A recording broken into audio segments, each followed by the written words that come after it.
Kiek jūs turėjote išpiešimo? Trejetuką. Nebuvau gera piešėja. Tapyti pradėjau išėjus į pensiją. Jau pensijos metai yra labai skaudus.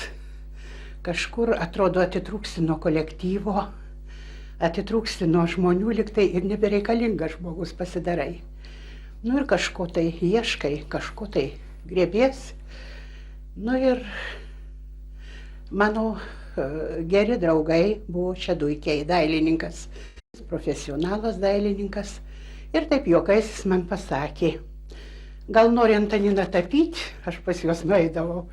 Sakau, taip, Alfa, noriu. Jis man davė kartoną, dažų ir pradėjau tepti. Jūs piešėt tik tai gamtą, taip, tik peizažus. Nieko daugiau nedrįstu. Nei žmogaus nebandau, nei kokio nors gyvuliuko, kažkur bijau. Ir iš natūros bijau piešti. O kodėl? Nu, sarmatinuosi jau ir amžiaus. Jau išeiti į gamtą. Nepatogu išeiti su molbertu piešti? Ne, nepatogu labai. Tai aš vis einu paupėliais, tai savo gimtaisiais takeliais, nu, nusižiūriu. Švietelės kokį kampelį, kokį medį gražesnį. Na ir kažkur parėjus namo, jau stengiuosi kažką atgaminti, atkurti. Ką jums dabar duoda tapyba? Gyvenimą. Tapyba man duoda gyvenimą. Jeigu neturėčiau užsiėmimo, neturėčiau tokio savo mėgiamo darbo, tai nežinau, kaip galima būtų gyventi. O kokia jūsų profesija? Aš esu virėja. Jau paskui dirbau gamybos restorano vedėja ir visą laiką, visą didžiąją savo gyvenimo dalį dirbau profesinėje kulinarijos mokykloje, tamsta mokytoja. Pas mane neaukštasis. Negalima buvo dėstyti kulinarijos, bet toks gyvenimo kuriozas buvo. Tikrino pamokas, pravedamas ministerija ir juokingai gavosi. Mano pamoką pripažino geriausia. Ir tada su ministro parašu leisdavo man dėstyti. Yra ir kulinarija, yra menas. Mano tortai, želė, saldžių patiekalų parodose užimdavo prizinės vietas.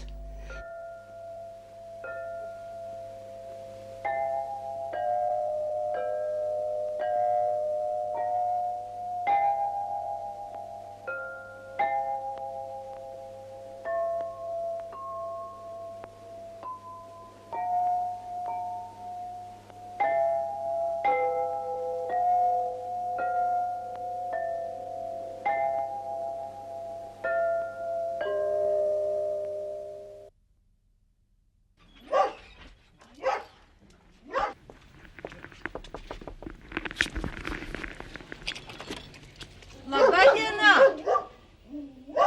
Ar yra čia kas? Labą dieną! Teikit čia porai žodžių, norim jūs pakalbinti. Oi, kaip gražu. Todėl, kad aš žmogus, todėl, kad aš dievas. Kaip jums atėjo į galvą prikalti tuos bliūdus ir puodus? Nemoku. Ne, nu bet kodėl? Ar jums gražu, ar kaip? Man gražu. A iš kur jūs gavote tiek daug bliūdų ir puodų? Nupirko, iš žmonių perko. Perkat iš žmonių? Nu ir kiek kainuoja toks senas puodas? Pigiai, litas, 5 litai, kaip koks pos. O žmona ką sako, kad dėl jūsų kolekcijų? Žmona džiaugiasi, kad vyras įdomus. Kad vyras įdomus džiaugiasi. Tai Tai kur jūs tokią protingą žmoną radot? Čia pat kaime, vietinė. Vietinė žagarietė. Taip. O ką reiškia šitos kartuvės? Ne, nepasakysiu. Gal norit priešus ten pakarti? Nenoriu. O ką toliau darysite savo kieme? Iškalsiu tą ąžuolą, pastatysiu. O ką jame kalsit? Perkūną. Dievą perkūną? Taip. Tai gal jūs stabmeldys? Taip. Tikrai Taip. Senovės lietuvių Taip. tikėjimo? Taip. O ką reiškia šitą frazę, todėl kad aš žmogus, todėl kad aš dievas? Taip ir yra, iš tikrųjų. Pasaulis taip sutvertas. Taip sutvertas Nu, ant to pasaulis. laikos. Gal norėjot būti dailininku, menininku kokiu nors? Norėjau, nu. Norėjot būti, taip? O dabar kuo esat? Dabar lietuvaitis esu, žmogus. Rutina, žmogus žudo.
Koks jausmas išėjus tokiam gražiam leidiniui? Žinot, norėjusi padovanoti žagariesiems ilgam laikui laiškus iš Žagarės, kad jie vis turėtų tuos laiškus iš savo gimtinės. Ir labai norėjusi tokią mintį įteikti, kad vis dėlto buvo mūsų seneliai ir proseneliai ir tėvai gražesni. Gal ir mes galim būti gražesni, gal būsim gražesni.